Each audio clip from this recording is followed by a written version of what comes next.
आप देख रहे हैं GK job exam YouTube channel. तो चलिए शुरू करते हैं आज का सेशन को। तो वीडियो को पूरा जरूर देखिएगा क्योंकि एक एक प्रश्न आपके एग्जाम के दृष्टिकोण से काफी महत्वपूर्ण है और यहाँ से प्रश्न आपको अपने एग्जाम में देखने को जरूर मिलेंगे। तो आप जो भी पढ़े हैं उसी को अब आपको रिवीजन करना है। तो चलिए शुरू करते हैं आज का सेशन को। तो आज का पहला प्रश्न है, तराइन का प्रथम युद्ध किसके बीच हुआ था? तराइन का जो पहला युद्ध हुआ था किसके बीच हुआ था? तो इसका सही आंसर की अगर बात किया जाए तो ऑप्शन ए सही उत्तर हो जाएगा। पृथ्वीराज चौहान और मोहम्मद गौरी के बीच तराइन का प्रथम युद्ध हुआ था। और तराइन का प्रथम युद्ध जो हुआ था किस वर्ष हुआ? तो 1191 ईस्वी में तराइन का प्रथम युद्ध हुआ था। तो देखते हैं आज का दूसरा प्रश्न को। बात करें 2 नंबर प्रश्न का, तो जैन धर्म का प्रसिद्ध दिलवारा मंदिर किस राज्य में स्थित है? जैन धर्म का प्रसिद्ध दिलवारा मंदिर कौन से राज्य में स्थित है? तो सही आंसर होगा ऑप्शन सी, राजस्थान राज्य में स्थित है जैन धर्म का प्रसिद्ध दिलवारा मंदिर। वही बात करें कोणार्क का सूर्य मंदिर तथा जगन्नाथ मंदिर का, ये उड़ीसा राज्य में स्थित है, ये आप याद रखिएगा। बात करें कोणार्क के सूर्य मंदिर को, तो काला पैगोडा के नाम से जाना जाता है। तो ये भी कोणार्क के सूर्य मंदिर को किस नाम से जाना जाता है? तो काला पैगोडा के नाम से जाना जाता है। बात करें 3 नंबर प्रश्न का, तो मेटरनिख क्या था? मेटरनिख जो था क्या था? तो इसका सही उत्तर होगा ऑप्शन ए, घोर प्रतिक्रियावादी था। कौन? मेटरनिख। और मेटरनिख का पतन किस वर्ष हुआ? तो 1848 में मेटरनिख का पतन हुआ था।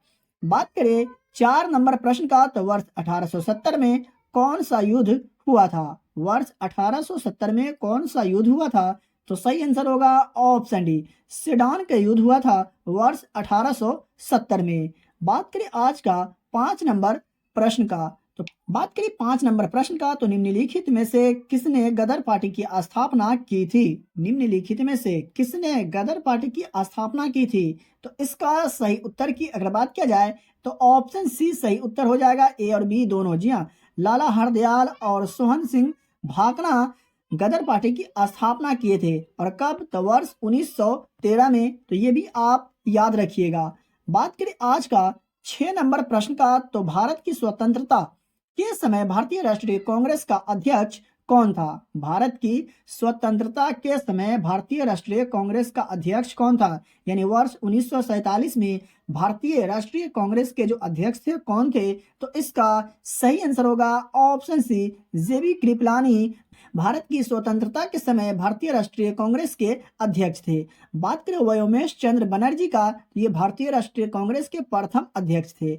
और बात करें बदरुद्दीन तैयब जी का, ये प्रथम मुस्लिम अध्यक्ष थे भारतीय राष्ट्रीय कांग्रेस का। और एनी बेसेंट प्रथम महिला अध्यक्ष थी भारतीय राष्ट्रीय कांग्रेस का। तो ये आप याद रखिएगा, यहाँ से प्रश्न आपको अपने एग्जाम में देखने को मिल सकते हैं। बात करें 7 नंबर प्रश्न का, तो भारत का अंतिम वायसराय कौन था? भारत का अंतिम वायसराय कौन था? तो सही आंसर होगा option D, Lord Mountbatten Bharat का अंतिम वायसराय था। और स्वतंत्र भारत के पहले गवर्नर जनरल कौन थे? तो लॉर्ड माउंटबेटन ही। तो ये भी आप याद रखिएगा। आप यहाँ तक आ गए और अभी तक वीडियो को लाइक नहीं किए तो फिर सोच क्या रहे? वीडियो को लाइक कर दीजिए। चैनल पर पहली बार आए तो चैनल को सब्सक्राइब करके बेल आइकन को प्रेस जरूर कर लीजिए, क्योंकि यहाँ आपको काफी महत्वपूर्ण प्रश्न बताए जाते हैं, पढ़ाए जाते हैं, रिवीजन कराए जाते हैं। यहाँ से प्रश्न आपको अपने एग्जाम में देखने को जरूर मिलेंगे। तो आप हमसे जुड़ के रहें और अपने एग्जाम की तैयारी को और मजबूत करके हमको क्रैक करें। और इस वीडियो को अपने उन भाइयों और दोस्तों के साथ शेयर जरूर करें जो लोग बिहार पुलिस 2023 एग्जाम की तैयारी कर रहे हैं। इसका पीडीएफ भी आपको फ्री में दिया जाएगा, जो मैं लास्ट में बताने वाला हूं। तो चलिए देखते हैं आज का अगला प्रश्न को। बात करें 8 नंबर प्रश्न का, तो कश्मीर का अकबर किसे कहा जाता है? कश्मीर का अकबर किसे कहा जाता है या किसे कहा जाता था? तो इसका सही उत्तर होगा ऑप्शन सी, जैनुल आबिदीन को कश्मीर का अकबर कहा जाता है। बात करें 9 नंबर प्रश्न का, तो अकबरनामा के लेखक निम्न में से कौन था? अकबरनामा के लेखक निम्न में से कौन था? तो इसका सही उत्तर होगा ऑप्शन बी, अबुल फजल। अकबरनामा के लेखक कौन है? अबुल फजल। बात 10 नंबर प्रश्न का, तो हड़प्पा सभ्यता की खोज किस वर्ष हुई? हड़प्पा सभ्यता की खोज किस वर्ष हुई थी? तो इसका आंसर हो जाएगा ऑप्शन सी 1921 ईस्वी में हड़प्पा सभ्यता की खोज की गई थी। बात करें 11 नंबर प्रश्न का, तो कौन सा अनुच्छेद भारतीय संसद को संविधान में संशोधन करने की शक्ति प्रदान करता है? कौन सा अनुच्छेद यानी भारतीय संविधान का वह कौन सा अनुच्छेद है जो भारतीय संसद को संविधान में संशोधन करने की शक्ति प्रदान करता है? तो इसका सही उत्तर होगा ऑप्शन ए अनुच्छेद 368 भारतीय संसद को संविधान में संशोधन करने की शक्ति प्रदान करता है। तो यहाँ से आपको दो प्रश्न कवर हो रहे हैं। एक तो ये कि भारतीय संविधान में संशोधन करने की शक्ति किसे प्राप्त है? तो भारतीय संसद को। और दूसरा ये वो कौन सा अनुच्छेद के अंतर्गत? तो अनुच्छेद 368 के अंतर्गत। बढ़ते हैं अगले प्रश्न की ओर। बात करें 12 नंबर प्रश्न का, तो भारत में सूचना का अधिकार अधिनियम कब अधिनियमित किया गया? भारत में सूचना का अधिकार अधिनियम कब अधिनियमित किया गया? तो इसका सही उत्तर होगा ऑप्शन बी 15 जून 2005 को भारत में सूचना का अधिकार अधिनियम अधिनियमित किया गया। बढ़ते हैं अगले प्रश्न की ओर। बात करें आज का 13 नंबर प्रश्न का, तो जंगल भारत के संविधान की 7वीं अनुसूची में दी गई डैश सूची में सूचीबद्ध है। जंगल भारत के संविधान की 7वीं अनुसूची में दी गई है, लेकिन ये कौन सी सूची में सूचीबद्ध है? तो इसका सही उत्तर होगा ऑप्शन डी समवर्ती सूची में है। कौन सा? जंगल यानी वन। बात करें 14 नंबर प्रश्न का, तो महिलाओं के सशक्तिकरण के लिए राष्ट्रीय नीति किस वर्ष में अपनाई गई थी? महिलाओं के लिए सशक्तिकरण के लिए राष्ट्रीय नीति किस वर्ष में अपनाई गई थी? तो इसका सही उत्तर होगा ऑप्शन सी 2001 में महिलाओं के लिए सशक्तिकरण के लिए राष्ट्रीय नीति को अपनाया गया था। बात करें आज का 15 नंबर प्रश्न का, तो 15 नंबर में आर्थिक नियोजन निम्न में से किस सूची में शामिल है? आर्थिक नियोजन निम्न में से किस सूची में शामिल है? तो इसका सही आंसर की अगर बात किया जाए तो ऑप्शन डी सही उत्तर हो जाएगा समवर्ती सूची में। जी हाँ, आर्थिक नियोजन कौन सी सूची में शामिल है? तो समवर्ती सूची में। बात करें 16 नंबर प्रश्न का, तो 1946 ईस्वी में उद्देश्यों संबंधी प्रस्ताव की रचना किसने की? 1946 ईस्वी में उद्देश्यों संबंधी प्रस्ताव की रचना किसने किए थे? तो इसका सही उत्तर की अगर बात किया जाए तो ऑप्शन बी सही उत्तर हो जाएगा पंडित जवाहरलाल नेहरू वर्ष 1946 ईस्वी में उद्देश्यों संबंधी प्रस्ताव की रचना किए थे। और पंडित जवाहरलाल नेहरू स्वतंत्र भारत के प्रथम प्रधानमंत्री थे, तो ये भी आप याद रखिएगा। बात करें डॉक्टर भीमराव अंबेडकर जी का, तो ये प्रारूप समिति के अध्यक्ष थे। बात करें सरदार वल्लभ भाई पटेल का, तो सरदार वल्लभ भाई पटेल स्वतंत्र भारत के प्रथम उप प्रधानमंत्री थे। और बात करें ऑप्शन डी का, तो डॉक्टर राजेंद्र प्रसाद स्वतंत्र भारत के प्रथम राष्ट्रपति थे, तो ये भी आप याद रखिएगा। बढ़ते हैं 17 नंबर प्रश्न का, तो स्वतंत्रता या मृत्यु का नारा किसके द्वारा दिया गया? स्वतंत्रता या मृत्यु का नारा निम्न में से किसके द्वारा दिया गया, यानी कौन से सेना के द्वारा दिया गया? तो इसका सही उत्तर होगा ऑप्शन ए अमेरिकी सेना के द्वारा स्वतंत्रता या मृत्यु का नारा दिया गया था। बात करें 18 नंबर प्रश्न का, तो निम्नलिखित में से किसने अलाई दरवाजा का निर्माण करवाया था? निम्नलिखित में से किसने अलाई दरवाजा का निर्माण करवाया था? तो इसका सही उत्तर की अगर बात किया जाए तो ऑप्शन डी सही आंसर हो जाएगा अलाउद्दीन खिलजी ने अलाई दरवाजा का निर्माण करवाया था। बात करें 19 नंबर प्रश्न का, तो भारतीय संसद के अपर हाउस को किस नाम से जाना जाता है? भारतीय संसद के अपर हाउस को किस नाम से जाना जाता है? तो इसका सही उत्तर होगा ऑप्शन बी राज्यसभा को अपर हाउस के नाम से जाना जाता है, यानी उच्च सदन के नाम से जाना जाता है। तो निम्न सदन के नाम से किसे जाना जाता है? तो लोकसभा को, तो ये आप याद रखिएगा। बात करें 20 नंबर प्रश्न का, तो भारतीय संविधान का कौन सा अनुच्छेद निर्वाचन आयोग से संबंधित है? भारतीय संविधान का वह कौन सा अनुच्छेद निर्वाचन आयोग से संबंधित है? तो इसका सही उत्तर होगा ऑप्शन सी अनुच्छेद 324 जो है ये निर्वाचन आयोग से संबंधित है। बढ़ते हैं अगले प्रश्न की ओर। बात करें 21 नंबर प्रश्न का, तो विषुवतीय रेखा क्षेत्र के सघन वन लाभदायक हैं। विषुवतीय रेखा क्षेत्र के सघन वन जो है लाभदायक है किसके लिए? तो इसका सही उत्तर होगा ऑप्शन ए, जड़ी बूटी के लिए विषुवतीय रेखा के क्षेत्र सघन वन लाभदायक है। बात करें 22 नंबर प्रश्न का, तो भारत में कितने प्रकार की मिट्टी पाई जाती है? जी हाँ, भारत में कितने प्रकार की मिट्टी पाई जाती है? तो अगर याद नहीं है तो याद रखिएगा। तो सही आंसर की अगर बात किया जाए तो ऑप्शन डी सही उत्तर हो जाएगा। भारत में 8 प्रकार की मिट्टी पाई जाती है। बात करें 23 नंबर प्रश्न का, तो वृहद क्षेत्र में जल की उपस्थिति के कारण ही पृथ्वी को कहते हैं। वृहद क्षेत्र में जल की उपस्थिति के कारण पृथ्वी को कौन सा ग्रह कहते हैं? तो इसका सही आंसर की अगर बात किया जाए तो ऑप्शन ए सही उत्तर हो जाएगा। नीला ग्रह कहा जाता है। वृहद क्षेत्र में जल की उपस्थिति के कारण पृथ्वी को कौन सा ग्रह कहा जाता है? नीला ग्रह कहा जाता है। बात करें 24 नंबर प्रश्न का, तो राष्ट्रीय जल नीति भारत में कब लागू हुई? राष्ट्रीय जल नीति भारत में किस वर्ष लागू हुई? तो इसका सही आंसर की अगर बात किया जाए तो ऑप्शन बी सही आंसर हो जाएगा। 2002 में राष्ट्रीय जल नीति भारत में लागू की गई। बात करें 25 नंबर प्रश्न का, तो निम्न में से कौन अनवीकरणीय संसाधन है? जी हाँ, निम्न में से कौन अनवीकरणीय संसाधन है? तो इसका सही उत्तर होगा ऑप्शन सी, जीवाश्म ईंधन जो है अनवीकरणीय संसाधन है। और कोयला कौन सा संसाधन है, नवीकरणीय या अनवीकरणीय? इसका जवाब आप लोग कमेंट बॉक्स में जरूर बताइएगा। बढ़ते हैं अगले प्रश्न की ओर। बात करें 26 नंबर प्रश्न का, तो यूरेनियम का प्रमुख उत्पादक स्थल है। यूरेनियम का जो प्रमुख उत्पादक स्थल है निम्न में से कौन सा है? तो इसका सही उत्तर होगा ऑप्शन डी, जादूगोरा। जी हाँ, यूरेनियम का प्रमुख उत्पादक स्थल है। तो साथियों, सेशन अगर अच्छा लग रहा हो तो वीडियो को लाइक करके चैनल को सब्सक्राइब करके बेल आइकन को प्रेस जरूर कर लीजिएगा। बात करें 27 नंबर प्रश्न का, तो किस शहर को भगवान का निवास कहा जाता है? निम्न में से कौन सा शहर को भगवान का निवास कहा जाता है? तो इसका सही उत्तर होगा ऑप्शन ए, प्रयागराज को भगवान का निवास कहा जाता है। बात करें 28 नंबर प्रश्न का, तो काजीरंगा राष्ट्रीय उद्यान किस राज्य में स्थित है? काजीरंगा नेशनल पार्क निम्न में से कौन से राज्य में स्थित है? तो इसका सही उत्तर होगा ऑप्शन बी, असम राज्य में स्थित है काजीरंगा नेशनल पार्क। देखते हैं आज का अगला प्रश्न को।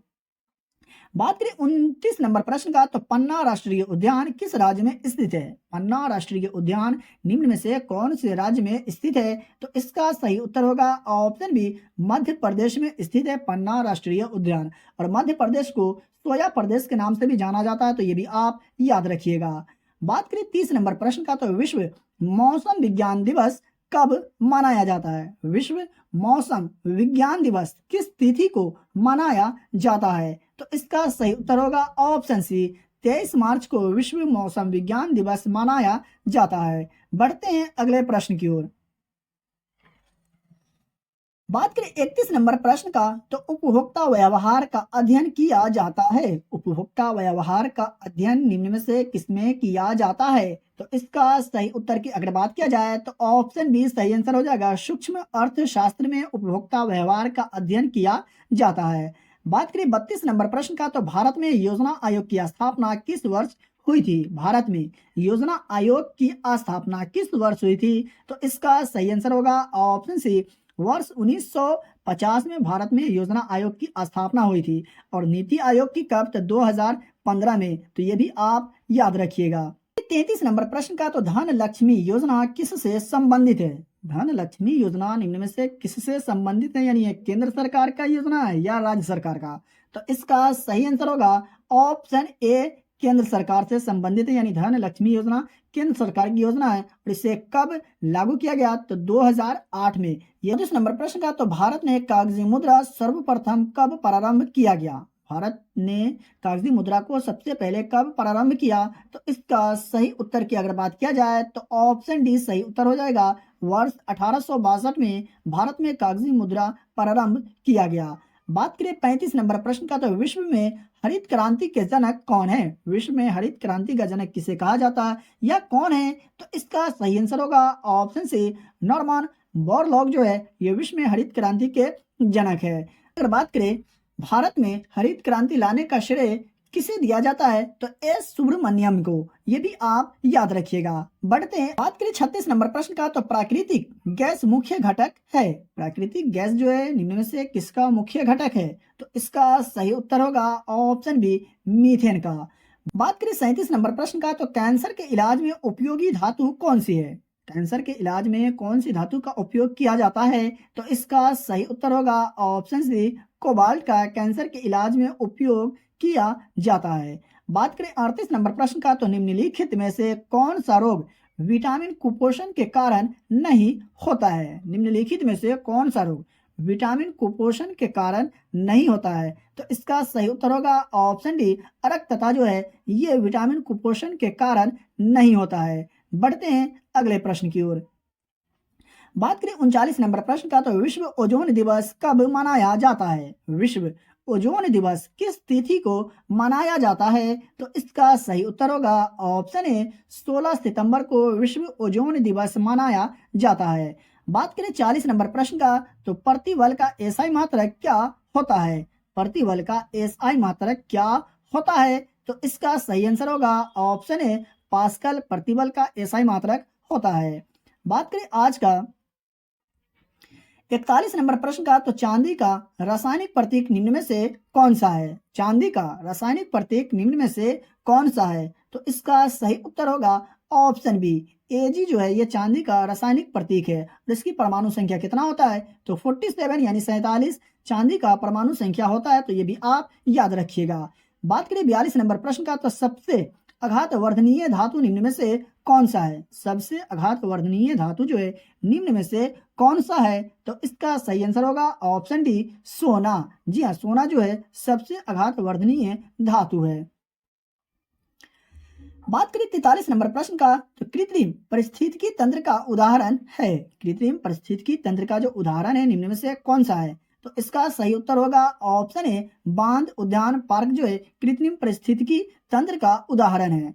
बात करें 44 नंबर प्रश्न का, तो मीना माता रोग किसके कारण होता है? मीना माता रोग किसके कारण होता है? तो इसका सही उत्तर होगा ऑप्शन सी, पारा के कारण मीना माता रोग होता है। बढ़ते हैं अगले प्रश्न की ओर। बात करें 45 नंबर प्रश्न का, तो जैतून तेल में कौन सा अम्ल पाया जाता है? जैतून तेल में कौन सा अम्ल पाया जाता है? तो इसका सही उत्तर की अगर बात किया जाए तो ऑप्शन बी सही उत्तर हो जाएगा, ओलिक अम्ल पाया जाता है जैतून के तेल में। तो ये आप याद रखिएगा। बात करें 46 नंबर प्रश्न का, तो कोशिका का पावर हाउस किसे कहा जाता है? कोशिका का पावर हाउस किसे कहा जाता है? तो इसका सही उत्तर होगा ऑप्शन ए, माइटोकॉन्ड्रिया को कोशिका का पावर हाउस कहा जाता है। तो ये आप याद रखिएगा। बात करें 47 नंबर प्रश्न का, तो साइनोबैक्टीरिया और माइकोप्लाज्मा किस समूह के उदाहरण है? साइनोबैक्टीरिया और माइकोप्लाज्मा निम्न में से कौन से ग्रुप का उदाहरण है? तो इसका सही उत्तर की अगर बात किया जाए तो ऑप्शन सी सही उत्तर हो जाएगा, मोनेरा समूह के उदाहरण है साइनोबैक्टीरिया और माइकोप्लाज्मा। बात करें 48 नंबर प्रश्न का, तो कैल्शियम की परमाणु संख्या कितनी है? कैल्शियम की परमाणु संख्या जो है कितनी है? तो इसका सही उत्तर होगा ऑप्शन बी, 20। जी हाँ, कैल्शियम की परमाणु संख्या कितना है? 20 है। वहीं बात करें 49 नंबर प्रश्न का, तो नौसाधर जिसका सूत्र होता है NH4Cl एक डैश यौगिक है। नौसाधर जिसका सूत्र होता है NH4Cl एक यौगिक है, यानी कार्बनिक यौगिक है या अकार्बनिक यौगिक है? तो इसका सही उत्तर होगा ऑप्शन बी, अकार्बनिक यौगिक है। कौन? नौसाधर। और इसका सूत्र क्या होता है? NH4Cl। बात करें 50 नंबर प्रश्न का, तो डायनमो का आविष्कार किसने किया था? डायनमो का आविष्कार किसने किया था? तो इसका सही आंसर की अगर बात किया जाए तो ऑप्शन डी सही उत्तर हो जाएगा, माइकल फैराडे ने डायनमो का आविष्कार किए थे। तो प्रिय विद्यार्थीगण, आज के क्लास के वीडियो में से कितने प्रश्न का आंसर आपको पहले से याद था? अपना स्कोर कमेंट बॉक्स में जरूर बताइएगा। तो आप हमसे जुड़ के रहें और अपने एग्जाम की तैयारी को मजबूत करके अपने एग्जाम को क्रैक करें। इसका PDF लेना चाहते हैं तो वीडियो के डिस्क्रिप्शन में दिए गए टेलीग्राम चैनल लिंक को ज्वाइन करके डेली के वीडियो का फ्री में PDF प्राप्त करें। वीडियो को अभी तक लाइक नहीं किए तो वीडियो को लाइक करके चैनल को सब्सक्राइब करके बेल आइकन को प्रेस जरूर कर ले और इस वीडियो को ज़्यादा से ज़्यादा अपने दोस्तों और रिलेटिव में भी शेयर जरूर करें। तो चलिए मिलते हैं फिर से एक नए वीडियो में।